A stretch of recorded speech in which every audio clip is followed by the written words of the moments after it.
Alam na at titirahin na tong white leghorn niya. A few moments later.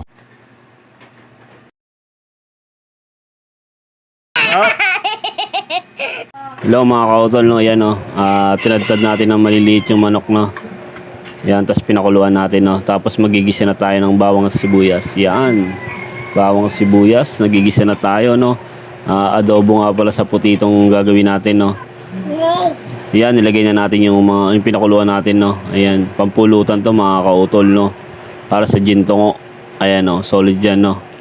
Ayan, ginisa na natin yan, no? Tapos titimplahan na natin yan, no? Mamaya mga kautol, no? Ayan. Ayan, titimplahan natin siya mga kautol. Yan. Lagyan natin daw laurel, paminta, tsaka magic sarap, no? Tsaka nilagyan na rin natin ng konting asin. Yan, adobo sa puti, no? Yan. So, bahala ka na kung gaano kadaming asin nilalagay mo, kung lalagyan mo pa ba o hindi na.